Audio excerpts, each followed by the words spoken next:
I wanted to be talking about Devil May Cry with you. We got the wrong devil. I think all of Bergenbeard is united in thinking this show is just a bit frivolous. It's weird, and I think I'm getting this a lot more with recent or modern TV shows where it feels like they're trying to write this like a 20-episode show, but they only get 8 episodes for it. Like episode 5, the bank robbing episode, this feels like a... Problem of the week. Problem of the week, exactly. Yeah. This feels like Supernatural, Sam and Dean, we had to fight a ghost in Alabama this week. It's one of those, like, we haven't got enough budget for, like, the Daredevil suit or anything, so we need an episode where he's not in the suit. Yes. You guys love him out of the suit, right? Yeah, it's the best. Episode 4 briefly was a kind of nothing. It was Kingpin goes to therapy with his wife. Matt is told the system is corrupt, something that he wouldn't have possibly known after his hard life, that the system could possibly be corrupt. Very true. Even in seasons we've seen him fighting corrupt systems, he's like, what? The law isn't holy? I didn't know. I mean, like, wasn't his dad killed by the mafia? Like, he knows about the system. Episode 4 really didn't do much for me. I saw some people going like, yeah, that Punisher Daredevil scene, that maybe like is one of the best scenes in Marvel ever. From episode 4? Yeah, that fucking fan fiction I thought of it. Do you know what that felt like? That felt like we saw how popular the rooftop talk with Punisher and Daredevil was in the Netflix show. Been doing some hits on TikTok. Let's redo that. It just felt like rehash, especially like a lot of the things that Punisher says and the way he speaks to him. Like, hold on, you guys have already had this conversation though. He's like, what are you gonna do, Red? Put on that costume and beat him up and they'll be back on the streets. And I'm like, Frank, you've already said this to him before. We've done this before. But I know Disney needs to have their shot at it. The only thing I got from that was I went, oh yeah, he knows that he's Daredevil. I forgot that fact. Yeah, we need to remember they're friends, maybe? Sort of. But also Frank is like a pill-popping alcoholic now. So now I thought it was interesting because I was like, oh, a double drop. Oh, mid-season, big. It needs to be big. They're doing a big storyline. I saw Muse in the thumbnail. I was like, oh, it might be a 2-parter with Muse. That'll be fun. Because I wanted to read the 2 arcs that this is kind of based on, because in 2015, Muse didn't even exist. He's that fresh of a character. Whoa. I think he was a late 2015, 2016 edition. Well, he seems like a very politically charged character. And in the comics, I understand Muse is meant to have some kind of power that blocks him from any of Matt's senses, that it's like Matt can't even sense him. But that has not been at all even hinted at in this. I have a problem with Muse and any fights in this because I wrote down a note. The Irish Mafia sure are good at fighting, because like he fights for a very long time, and then for episode 6 I wrote, people stay standing as long as the choreography demands it. Yeah. You know, like Muse, for example, who like comes off as this very like kind of weird, anxious, antsy dude. He's staying cognizant and like awake, getting like rocked. And then also I wrote, struggling artist throws spinning back kick. Because at one point he ducks a punch and throws like a Joe Rogan GSP spinning back kick at Matt. And I'm like, excuse me? We'll get to him. Because first we've got to get through the remnants of the earlier version, which I don't think anything's confirmed, but I think the original version, and I could almost see a brighter colour grade of this episode. I think it was more in line with the Daredevil we got in She-Hulk, because now we got Kamala Khan's dad and all that. It just felt like, I reckon we've cut out a lot more silly jokes in this episode. There was supposed to be more? I know, but... that scares me a little bit. But the one thing I noted down, I liked, like, the Irish guys call him solicitor. That's a nice touch. Yes. You know, and I like that he opted to go back into the bank. It wasn't like, hooked it up, they happened to take over the bank while Daredevil's there. Yes. It's like he opts to go and put himself in danger. Well, that was at least a good character beat for him. Yeah, well, that's what any superhero would do. But if they didn't have their costume. Yeah. Basically, it's somewhat related, at least in this version of the show. It's related to money needing to be paid. The weird through-line story of this season is the underlings and the other families of crime are feuding. And so Fisk's wife, Vanessa, is like, okay, you want to cause problems? You owe him money now. Like, you know, pay him reparations. And they're like, okay, we need to get this money now. In shots where people have their face showing, like the Crims, the Irish Mafia, you never see them say, we need this 1.8 million. 20 minutes of courage, lads. Then we got 1.8 mil and that fat bastard's off Luca's back. No. So old Murdoch gets in the bank And they go, oh, he's an Irish blind. What kind of fucking joke is this? Ripping into him a little bit. And he decides that he's going to just try and save the day while the cops are doing their regular cop stuff. And a bad impression of like Hans Zimmer's Dark Knight bank heist music plays. I really hate, sir, you're trying to keep me calm, just like the handbook says. It's like, what is this tropey shit that we've seen it's before? It's tropey to call out tropes almost at this point. So this is the point where you bargain with me to pretend that like I have the upper hand. You've all seen the movies. At one point I was expecting him going, you've all seen The Dark Knight, haven't you? Like it's because it felt a bit too much like that at times. But they want to go into the vault to get the jewel. The jewel. And I have a problem with the jewel because I think someone thought they were cooking with the audio engineering for this show. Like, I understand it if you're hearing things from Matt's perspective. It's like it's heightened. So he hears stuff like a shell casing really loudly or something. Or a shotgun like quivering on staircase. Yes. Someone pulls out the jewel, the Kamala's dad, and as soon as he pulls it into frame, it goes bing. Wow. And I went, sorry? And then at the end of the episode, Kamala's dad pulls it out again from like the lolly thing, and he holds it up and it goes, bing! Leave me the fuck alone. I get it. Jewels, it doesn't make that noise. It's not a commercial for like Marko Hill Jeweler where you need to show like the quality of it. Yeah, it is a bit daft. But that episode to me felt like the remnants, as we said, of a more jollier version of the show where he's maybe putting on the yellow outfit at the end of the day. I was like, okay, it kind of feels like an issue of Daredevil. Like this week he gets trapped in a bank heist and has to play the blind guy. But I've seen him play the blind guy. I think in like season 2 he goes to the party with Elektra and then he goes to the bathroom and then he like throws his cane and does like 2-3 cool little moments. I'm like, that's fucking sick. Well, it's Matt's old reliable trope, if it works, it works. Being like, surprise him. I'm sorry, I'm just a blind guy. I can't possibly help. You could arguably skip this episode. Well, this episode could have been anywhere in this season. Almost. It doesn't matter for anything. To get nerdy, Matt's meant to be like, even in this world, he's meant to be one of the best like hand-to-hand combatants. He doesn't show up very well in these episodes. Yeah, because I know it's meant to be he's out of practice. He's rusty. But like, he's clearly still keeping in shape. Like you're seeing him naked in the bed and he's just like, how realistic if they did like an Always Sunny thing where he just got fat? I'm fat. So it's like he has to do like a Mr. Incredible, like start working the bag in episode 5 or something. That would have been good. Instead of going to the rooftop at the end of episode 4. Yeah. He goes back to his dad's gym and starts working the bag again. What do you mean? Please press the subscribe button. Please. Please.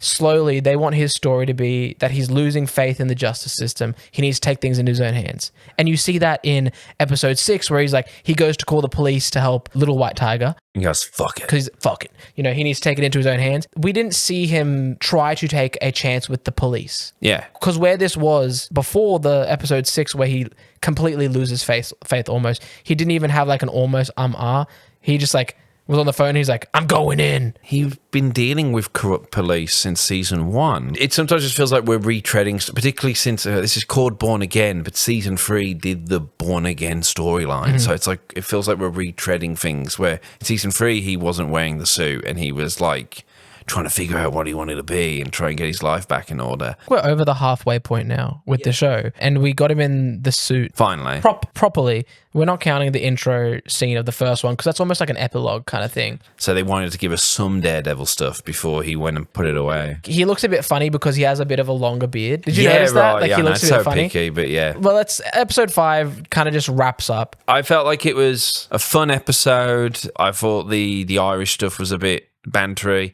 His Irish accent, I guess it's good that the guy doesn't really know who his men are. It's like, who the fuck's talking right now? Like, but I get it. I think in a longer show, if this was, like I said before, a lot more episodes, this would have slotted perfectly in. It's just one of those, a low budget episode that you don't notice. Yeah. It would have been great. It's like, we don't have to get him in the suit. We don't have to get the stunt actors. Like, yeah, exactly. Because it felt like that because the fights were a little bit... I can see why they maybe chucked the Muse one on because then it just feels like the plot continues. Yes, now we're getting back to the this plot. just felt like a little mid-season thing from the earlier version of the show that I guess they were like, we need to use it. It's like the way She-Hulk was filmed. Like a lot of those episodes just kind of sat by themselves. They wanted it to feel like a sitcom, but they only did like 8 episodes and not like 18 or whatever. But rolling on into episode 6, and old Mayor Fisk is... He's sick of the red tape. Which we've had before. But then he gets a visit from Luca, who we saw back in episode 1. He's not going to pay the 1.8. Yes. And he's stepping to Fisk, acting all big.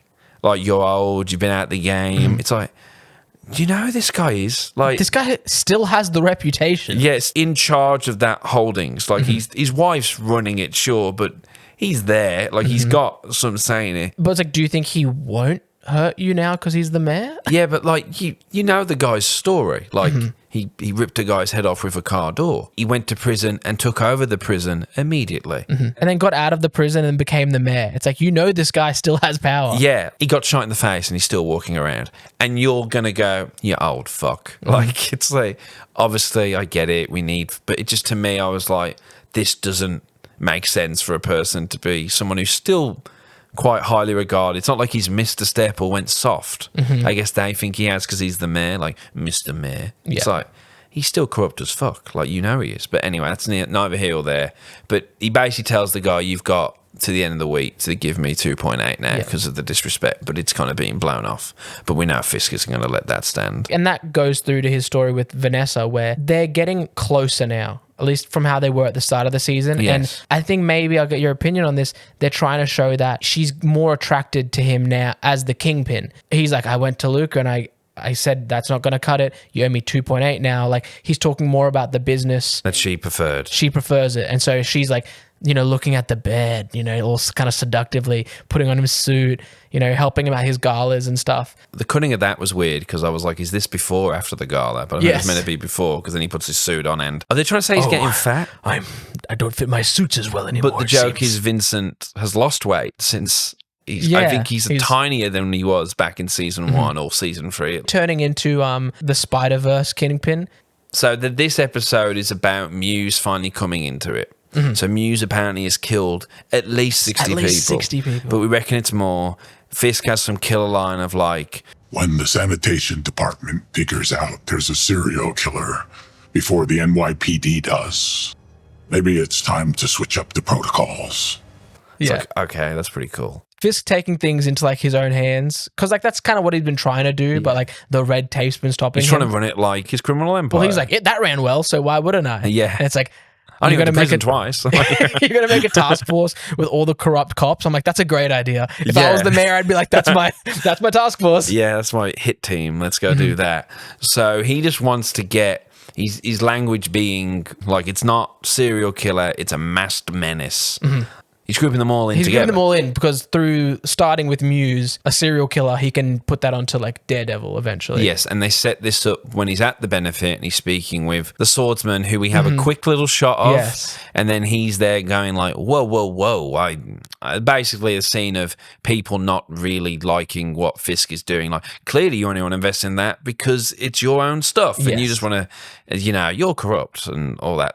Is the conversation. So it's him realizing he can't play the game. And a few episodes ago, he was tired of hearing we built this city in various versions.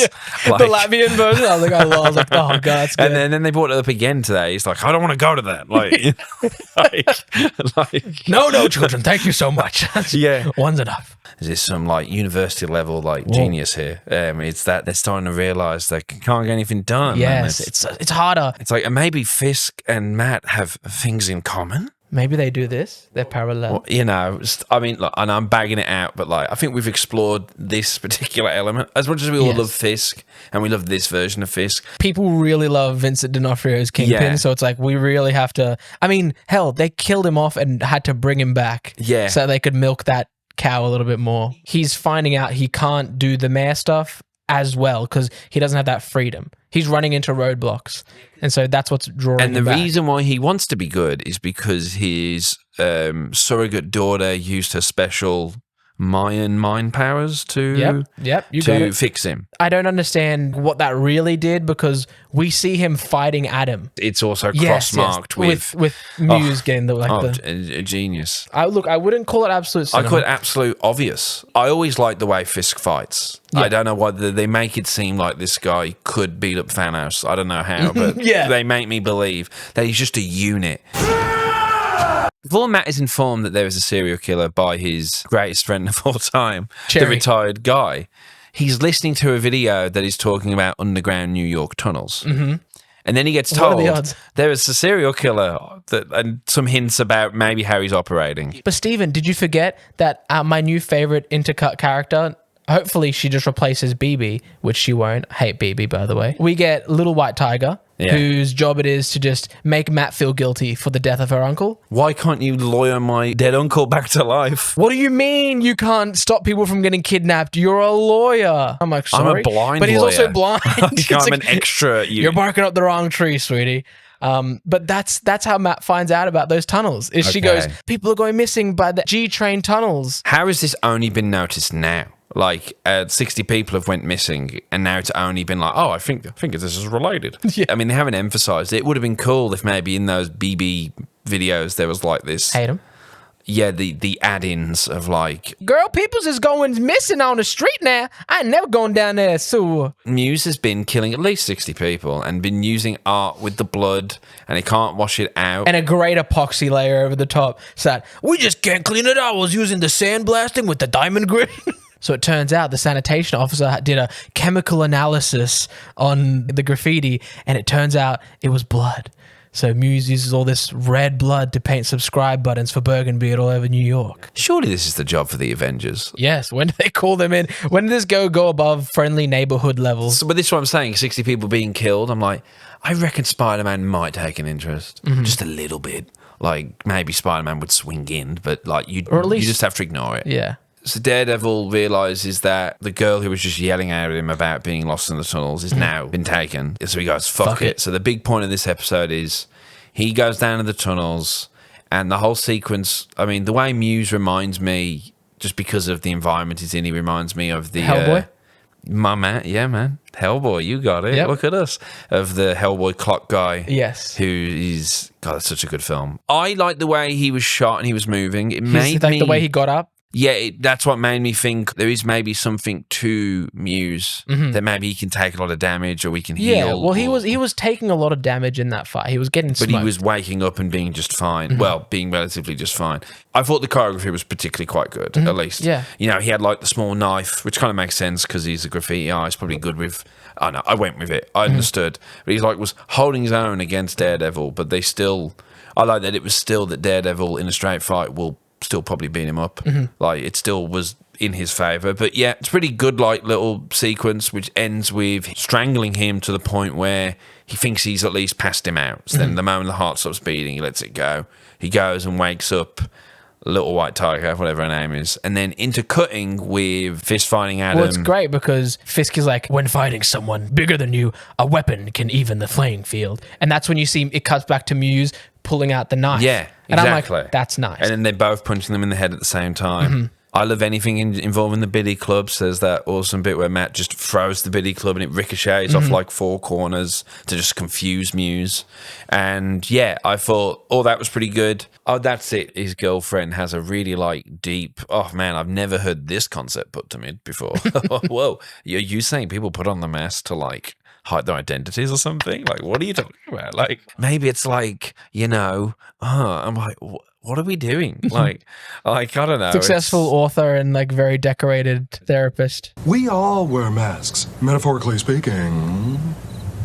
It just was really dumb. I just didn't like it. I mean, I'm being a bit of a bitch, but it's like, yeah, we get it. I've watched Incredibles.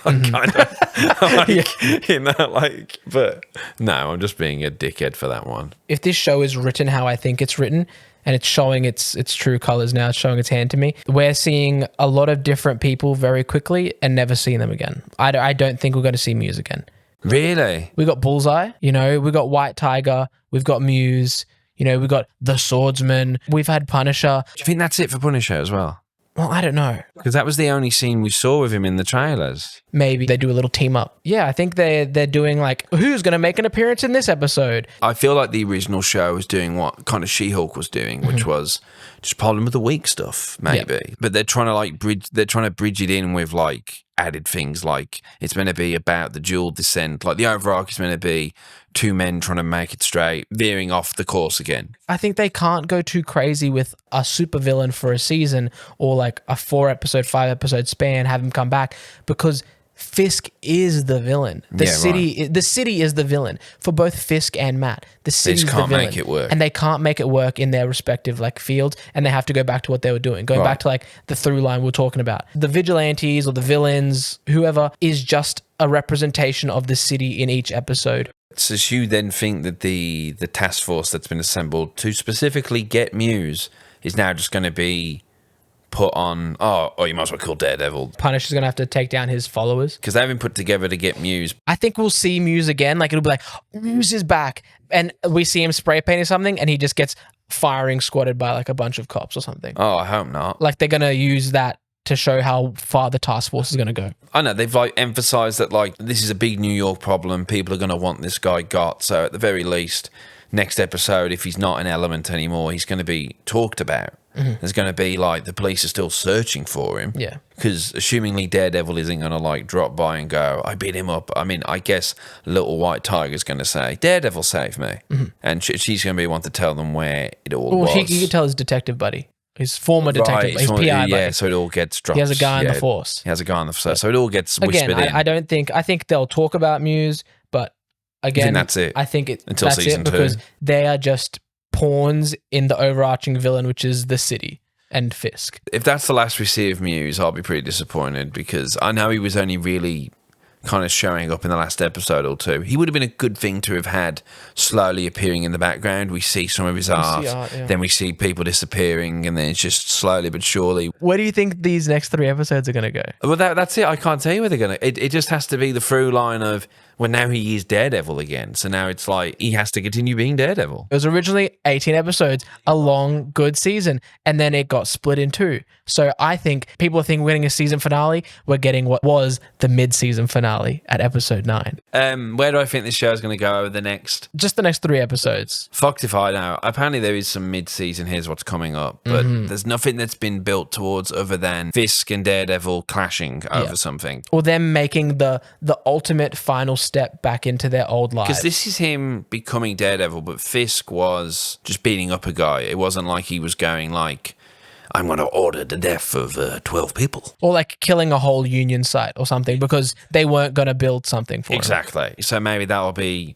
Fisk is going to go even deeper, and then I guess it's going to end with them having to collide again. I think it's going to end with not them colliding, but them showing like a mutual respect for each other. Like they both recognize that they've failed with that episode 1 or 2 like speech they had. You know, you started my way, I'm started your way. I'm not going to be the vigilante. I'm not going to be the Kingpin. We're going to think they're going to clash. This is for the mid-season at least. Yeah. But they're going to recognize that they had to do what they had to do, and then we're going to loop back around to a clash. I'm kind of just left going, yeah, this show's it's pretty good. I will continue watching it. I know we've probably poo-pooed on it a little bit. It's only because we love it. I'd say this is probably the most interest I've been in a Marvel thing in years, which I'm not sure is like saying a lot or not saying much at all. But if people are really going, wow, like in 10 out of 10 editing right there, we integrated 2 fights between each other. It's like, okay, like, you know, it's calm down. Look, they're doing great things. Yeah. I'm not saying it's all been done before in earlier seasons of Daredevil, and it's not the first time we've seen, oh, look, these 2 characters are more alike than you think.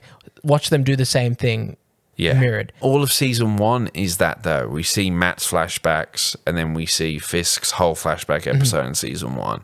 And then by the end, I was rewatching a few weeks ago. Still, you get just as invested in Fisk as you do, at least I do. Yeah. I got invested in him just as much as I got invested in Matt.